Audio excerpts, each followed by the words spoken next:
नमस्कार, न्यूज 18 के digital platform में स्वागत है आपका। आज बात करेंगे बांग्लादेश में हुई बड़ी राजनीतिक बदलाव की, जहां तारिक रहमान की सरकार ने सत्ता में आते ही कड़े फैसले लेने शुरू कर दिए हैं। बांग्लादेश में हाल ही में संसदीय चुनाव हुए हैं, उसके बाद बीएनपी की प्रचंड जीत हुई है, नई सरकार ने सत्ता संभाला है।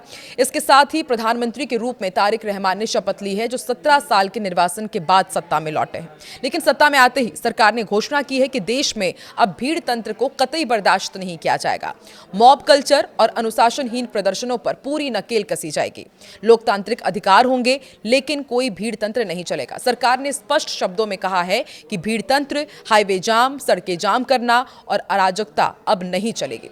पुलिस को मजबूत और जवाबदेह बनाया जाएगा। जो लोग कानून हाथ में लेंगे, उन पर कड़ी कार्रवाई होगी। ये संदेश कुछ हद तक भारत में उत्तर प्रदेश के मुख्यमंत्री के सख्त अंदाज जैसा भी नजर आ रहा है, जहां अनुशासन और कानून व्यवस्था को प्राथमिकता दी जाती है। साथ ही ये भी कहा जा रहा है कि सरकार अल्पसंख्यक, खासकर हिंदू और बौद्ध समुदायों की सुरक्षा सुनिश्चित करेंगी और सभी नागरिकों को समान अधिकार मिलेगा। बीते महीनों में हमने देखा है कि अल्पसंख्यक, खास तौर पर हिंदुओं के खिलाफ हमले और हाल ही की राजनीति ने ये विषय को और भी महत्वपूर्ण बना दिया था।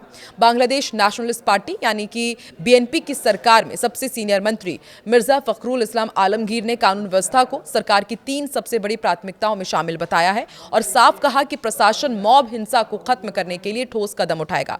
जब उनसे पूछा गया कि क्या नई सरकार इस पर सख्ती दिखाएगी, तो उनका सीधा जवाब था बिल्कुल। आलमगीर न केवल पार्टी के सेक्रेटरी जनरल हैं, बल्कि उन्हें लोकल गवर्नमेंट मिनिस्ट्री का चार्ज भी दिया गया है। उन्होंने कहा है कि हमें कानून व्यवस्था की स्थिति को बेहतर बनाना ही होगा, चाहे हालात कितने भी खराब क्यों ना हो गए हों। हाल ही के महीनों में बांग्लादेश में मॉब लिंचिंग और भीड़ हिंसा के कई मामले सामने आए हैं। रिपोर्ट्स के मुताबिक इनमें ज्यादातर मामलों में हिंदू समुदाय के लोगों को निशाना बनाया गया। ये घटनाएं उस दौरान बढ़ी जब देश में अंतरिम शासन चल रहा था, जिसकी अगुवाई मोहम्मद यूनुस कर रहे थे।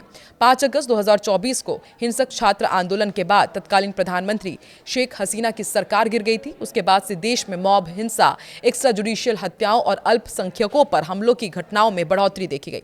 हालांकि कुछ विपक्षी समूह और राजनीतिक दलों ने चेतावनी दी है कि यदि उन्हें सड़कों पर आवाज उठाने का मौका नहीं मिला, तो वो प्रदर्शनों के लिए मजबूर हो सकते हैं और सरकार के इन कदमों का देश में विभिन्न प्रतिक्रियाएं देखने को मिल रही हैं। तो बांग्लादेश में नई सरकार ने शुरुआत से ही कानून व्यवस्था को प्राथमिकता दी है और भीड़ तंत्र को नियंत्रित करने का स्पष्ट संदेश दिया है। तो क्या ये सरकार की रणनीति बांग्लादेश को स्थिर करेगी? नीचे कमेंट में जरूर बताएं। वीडियो पसंद आए तो लाइक और सब्सक्राइब करना ना भूलें।